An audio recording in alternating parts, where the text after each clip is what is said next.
Well, hey there, folks. I'm meteorologist Matt Barrington. Of course, we are tracking Fred, such as it is. It's what we call, at this point, a remnant low. It actually got downgraded this morning, but we do anticipate that it will get its act back together as it goes through the day tomorrow and your Sunday, and eventually that'll lead to us getting a tropical storm come Monday. Here's the 3D imagery of it here. There's the island of Cuba. There's the Keys there coming off of Florida, and this blow up of clouds right there is Fred trying to come together. It fell apart going over the island of Cuba. Basically, it went right up the chute here. It was over land the whole time as it went over Cuba. So that's really helped us out, really disrupted the flow of the storm. But it seems to be trying here this evening to start getting its act back together. That'll eventually lead to becoming a stronger storm eventually, but it's going to take some time. As of the afternoon update, Fred was winds of 35 miles per hour. They'll update this one coming up in the evening, and they'll have more another forecast path. But you can see the latest one does bring it right up into our area as a tropical storm on Monday, late Monday on into early Tuesday. And you can see where what we're looking at here. I mean, it's right down the pipe, folks. We got the outer edge over here right on the Louisiana-Mississippi line, and the other edge right about through Fort Walton. Mobile County right smack in the middle of that.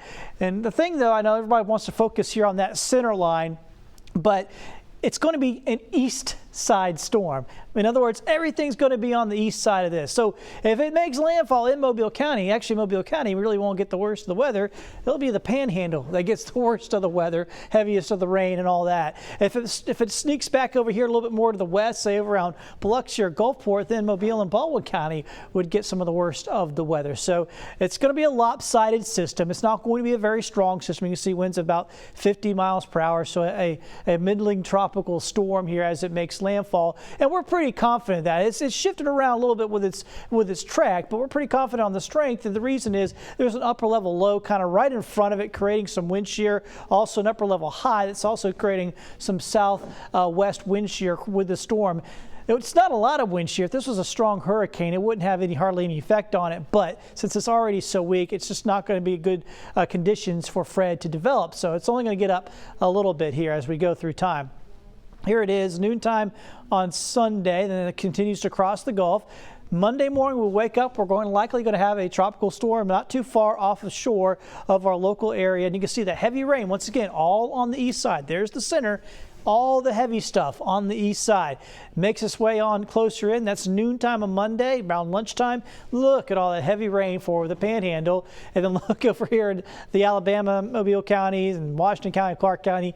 Maybe not getting anything at that point. And same deal here at 5 o'clock on Monday, showing it getting pretty close in, maybe about to make a landfall. One of the differences between the different models is the timing. This one, yeah, let's just get this thing over and done with. That's 5 o'clock in the afternoon. Some of the other models are more like 2 in the morning. So don't get too focused in on the exact time.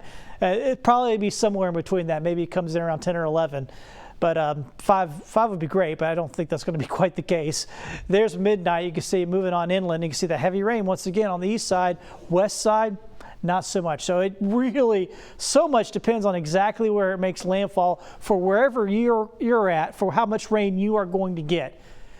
So, and even a little shift of 15, 20 miles could make all the difference in the world to how much rain you end up getting out of this. Now, you'll see that here because there's going to be big rainfall totals through parts of the Panhandle, 4, 5, 6 inches. But, you know, if the storm comes in a little farther to the west, like I said, you take this and you just sort of put it over here. That could be the difference that we see here for us as this moves on in. So something to keep in mind. Here are the headlines. Fred continues to stay weak. That's for overnight tonight going into tomorrow. As it crosses the Gulf tomorrow, it will slowly strengthen. And Monday, we're likely going to see moderate tropical storm conditions. Certainly some heavy rain on the east side, certainly some gusty winds at times, and high surf and rip currents. Probably the worst part of the whole thing could be the high surf and rip currents. And of course, with any landfalling tropical system, we'll also watch out for the possibility of those quick spin-up tornadoes. Those are also a possibility. Now, I wish I could say that Fred was the only one in town, but nope, we got Grace back here. This is a full-blown tropical storm passing through the islands there, and it's moving its way towards Puerto Rico. In fact, it's going to follow a very similar path that Fred just followed, and look where it ends up, in the Gulf. So yeah, so we get through with Fred probably by lunchtime on Tuesday, it's a memory. And then we got to turn our focus right to Grace, because that one's going to be hot on its heels. Hopefully it does what this is showing, going right over the Cuba, just like Fred just did. That would be great. Knock it on down some, but we'll have to wait and see. That's still a long ways out. And yes, we'll have another tropical system to keep an eye on. Of course, we'll be tracking them for you here at Fox 10.